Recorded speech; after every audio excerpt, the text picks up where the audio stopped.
بسم اللہ الرحمن الرحیم۔ السلام علیکم ورحمۃ اللہ وبرکاتہ۔ امید ہے کہ سب خیر و عافیت سے ہوں گے۔ اللہ تعالیٰ آپ سب کو اپنے حفظ و امان میں رکھے۔ 9th کلاس ترجمۃ القرآن کا جو ہم نے ترجمے کا سلسلہ شروع کیا تھا سلیبس کے حوالے سے، سورہ مریم کمپلیٹ ہو چکی۔ آج سورۃ طٰہٰ کی جو آیات ہیں سلیبس میں شامل، ان کا ترجمہ کیا جائے گا۔ تو شروع کرتے ہیں اللہ کے نام سے جو بڑا مہربان نہایت رحم والا ہے۔ سورۃ طٰہٰ بیسیکلی ان صورتوں میں سے ہے جن کا آغاز حروف مقطعات میں سے ہوتا ہے، اور اللہ کے نبی صلی اللہ علیہ وسلم نے اس صورت کی فضیلت میں فرمایا کہ یہ میرا قدیم مال اور قیمتی اثاثہ ہے۔ تو اس صورت کی اہمیت کا اندازہ اس حدیث مبارکہ سے لگایا جا سکتا ہے۔ تو شروع کرتے ہیں ہم اپنی آیات کو۔ بسم اللہ الرحمن الرحیم۔ اس کی جو سلیبس میں آیات ہیں وہ 25 سے لے کر 37 تک ہے۔ تو شروع کرتے ہیں۔ قولا، فرمایا، عرض کی، رب اشرح، اے میرے رب کھول دے، لی میرے لیے، صدری میرا سینہ۔ قولا، عرض کیا، کہا موسیٰ علیہ السلام نے، ربی، اے میرے رب، رب اشرح کھول دے، لی میرے لیے، صدری میرا سینہ، ویسر اور آسان فرما دے، لی میرے لیے، امری میرا کام۔ تو موسیٰ علیہ السلام اللہ تعالیٰ سے دعا کر رہے ہیں کہ اللہ میرے لیے میرا سینہ کھول دے اور میرے لیے میرا کام آسان فرما دے۔ موسیٰ علیہ السلام اللہ تعالیٰ کے وہ نبی ہیں جن کو اللہ تعالیٰ نے بیسیکلی بہت سے معجزات سے نوازا، اور ان کا ایک معجزہ یہ تھا کہ اپنے ہاتھ کو بغل میں رکھتے، بغل میں رکھ کر جب آپ نے اپنا ہاتھ باہر نکالا تو وہ ہاتھ مبارک سورج کی طرح چمکنے لگا، اور پھر دعا کی، ویسر لی امری، اور اب میرے لیے میرا کام آسان فرما دے۔ اب اللہ تبارک و تعالیٰ نے موسیٰ علیہ السلام کو کہا کہ موسیٰ، جو فرعون کی سرکشی ہے اس کے لیے تمہیں نکلنا ہے، اس کے لیے جہاد کرنا ہے۔ تو اللہ تبارک و تعالیٰ سے موسیٰ علیہ السلام دعا فرما رہے ہیں کہ اللہ میرے لیے میرے سینے کو کھول دے۔ اب جو رب اشرح کا جو لفظ ہے اس کا مطلب ہوتا ہے کشادہ کرنا، کھول دینا۔ تو اللہ تعالیٰ سے دعا مانگی جا رہی کہ اللہ میرا سینہ کھول دے، کیونکہ جب اللہ کی راہ میں جب انسان نکلتا ہے تو بہت سی پریشانیاں، تکلیفیں، مصیبتیں، مصائب و آلام کے پہاڑ نظر آتے ہیں۔ تو پھر یہ بھی کہا جاتا ہے کہ ان مصیبتوں کو، علائم کو، مصائب کو بڑی ثابت قدمی کے ساتھ ان کا مقابلہ کرنا چاہیے۔ زبان سے کہہ دینا آسان ہے، لیکن جب عملاً کرنا ہو تو بہت مشکل ہوتا ہے۔ تو اللہ تعالیٰ سے یہ دعا مانگی جا رہی کہ اللہ میرے لیے میرا سینہ کھول دے اور میرے لیے میرا کام آسان کر دے۔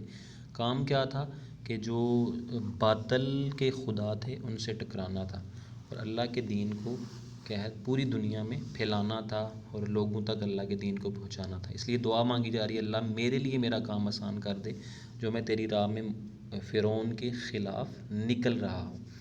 واحلل، اور کھول دے، عقدۃ گرہ، من لسانی، میری زبان کی۔ تو یہ دعا مانگی جا رہی کہ اللہ میری زبان کی جو گرہ ہے اس کو کھول دے۔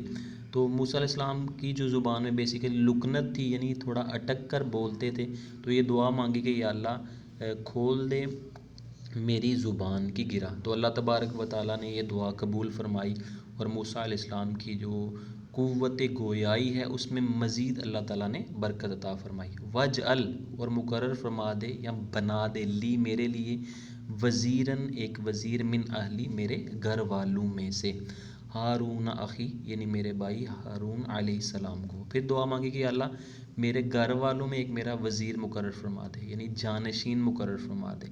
وہ کون؟ یعنی ہارون اخی، میرے بھائی ہارون علیہ السلام کو۔ تو ہارون علیہ السلام موسیٰ علیہ السلام کے بھائی تھے، اور یہ موسیٰ علیہ السلام کے جانشین بھی تھے۔ دعا مانگی کہ اللہ میرے گھر والوں میں سے ایک میرا وزیر مقرر فرما دے۔ اور اسی نسبت سے حضرت علی رضی اللہ تعالیٰ عنہ کے بارے میں ایک حدیث مبارکہ ہے کہ حضرت علی رضی اللہ تعالیٰ عنہ کے بارے میں اللہ کے نبی نے فرمایا کہ علی، تمہاری میرے ساتھ وہی نسبت ہے جو موسیٰ کو ہارون سے نسبت ہے، یعنی تم میرے جانشین ہو دین کے معاملے میں، علم کے معاملے میں۔ تو ہارون علیہ السلام یعنی موسیٰ علیہ السلام کے بھائی تھے، یہ دعا مانگی۔ پھر آگے فرمایا، اشدد، مضبوط فرما دے، بھی، اس سے، ازری، میری قوت کو۔ دعا مانگی کہ اللہ میرے بھائی کے ذریعے میری طاقت کو مضبوط فرما دے۔ ازری یعنی بیسیکلی کمر کو کہا جاتا ہے جہاں پر ہم کمر کس کو باندھتے ہیں. تو دعا مانگی اس سے میری قوت کو مضبوط کر دے. یعنی میرا بھائی میرے کام میں شریک ہوگا تو میری قوت مضبوط ہوگی، طاقت مضبوط ہوگی. واشرک ہو، اور ایسے شریک فرما دے فی امری، اسے میرے کام میں. تو یعنی میرے بھائی کو میرے دینی معاملات میں میرا شریک فرما دے تاکہ ہم دونوں مل کے تیرے دین کی تبلیغ کر سکیں. کئی نسبیہا کا، تاکہ ہم تیری پاکی بیان کریں، کثیرن کثرت سے. تو یعنی یہ نہیں فرمایا کہ میرے کام میں مضبوط فرما دے، شریک فرما دے میرے معاملات میں، اس کے ذریعے آسانی ہوگی، بلکہ یہ بھی کہا کہ تاکہ ہم مل کر تیری کثرت یعنی تیری پاکی بیان کریں. تو یعنی اگر ہم مل کر اللہ کا ذکر کرتے ہیں تو یہ بھی انبیاء کی سنت میں سے ہے. وَنَذْكُرَكَ کثیرن، تیری پاکی بھی بیان کریں. وَنَذْكُرَكَ کثیرن، اور کثرت سے تیرا ذکر کریں. تو اللہ قرآن میں ایک جگہ فرماتا ہے یا ایھا الذین آمنوا اذکروا اللہ ذکرا کثیرا، ایمان والو اللہ کا کثرت سے ذکر کرو. پھر ایک حدیث مبارکہ کہ جو دل ذکر کرتا ہے اس کی مثال زندہ کی طرح سی ہے، اور جو دل ذکر نہیں کرتا اس کی مثال مردہ کی طرح سی ہے. اور ایک حدیث مبارکہ ہے ہر چیز کو زنگ لگتا ہے اور دلوں کو بھی زنگ لگتا ہے، اور دلوں کا زنگ دور کرنے والی جو چیز ہے وہ اللہ کا ذکر ہے. تو موسیٰ علیہ السلام اور ہارون علیہ السلام یعنی موسیٰ علیہ السلام دعا کرنے کہ یا اللہ میرا بھائی اور میں تیری پاکی بیان کریں اور تیرا کثرت سے ذکر کریں. انکا بے شک تو انکا کنتا بے شک تو بنا بصیر، ہمیں خوب دیکھنے والا ہے. اللہ کہ تو سینوں کے رازوں کو بھی جانتا ہے اور تو ہر چیز کو خوب دیکھنے والا ہے. تو ہم مل کر تیری کثرت سے پاکی بیان کریں گے، تیرا ذکر کریں گے. قال، اللہ نے فرمایا قد تحقیق اوتیتا تجھے دے دیا گیا سؤلک یا موسیٰ جو کچھ تمہیں نے مانگا ہے اے موسیٰ. قال، اللہ نے جواب دیا. یہ ساری جو دعا کے بعد پھر اللہ نے موسیٰ علیہ السلام کو یعنی جواب دیا، کیونکہ موسیٰ علیہ السلام وہ نبی تھے کہ جو کلیم اللہ تھے، اللہ سے کلام کرنے والے تھے. قال، اللہ نے فرمایا قد تحقیق اوتیتا تجھے دے دیا گیا سؤلک یا موسیٰ اے موسیٰ جو کچھ تم نے مانگا ہے. وَلَقَدْ، اور تحقیق یا بے شک مَنَّعْنَا ہم نے احسان کیا علیک تجھ پر مرتن اخری ایک بار اور بھی. تو اے موسیٰ یہ جو تو نے ساری دعائیں مانگی ہیں میں نے تیری دعائیں قبول کی ہیں، اور اس کے علاوہ بھی میں نے تم پر ایک بار اور بھی احسان کیا ہے. اور وہ احسانات کیا تھے کہ یعنی موسیٰ علیہ السلام جب چھوٹے تھے اس وقت اللہ تعالیٰ نے ان کی پرورش کا بندوبست کیا. پھر ان کی والدہ کے دل میں یہ بات ڈالی کہ ان کو کیا ہے سمندر میں بہا دے تابوت میں ڈال کر. حالانکہ والدہ کے لیے ایسا کرنا بڑا مشکل ہوتا ہے اپنے بچے کو سمندر میں بہانا. اللہ نے ایک تدبیر پیدا کی. پھر فرعون کے گھر میں موسیٰ علیہ السلام پلے بڑے. فرعون آپ کو لاڈ لگاتا، آپ سے پیار کرتا، آپ کی بیوی آپ سے محبت کرتی. تو یہ آپ کی پرورش کے سامان بھی اللہ نے پیدا کیے اور یہ احسانات بھی اللہ تعالیٰ نے کیے. تو یہ آیت مبارکہ 25 سے لے کر 37 تک آپ کی سلیبس میں شامل ہیں.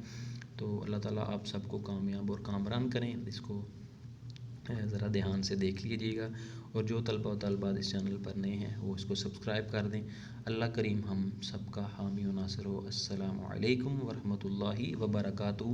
اس سلسلے کو مزید آگے لے کے چلیں گے، اور تقریباً جو ترجمہ قرآن آیت کی جتنی بھی صورتیں ہیں ان کی جو سلیبس والی آیات ہیں وہ آپ کو اس سیریل میں انشاءاللہ ضرور ملیں گی. والسلام علیکم ورحمۃ اللہ وبرکاتہ.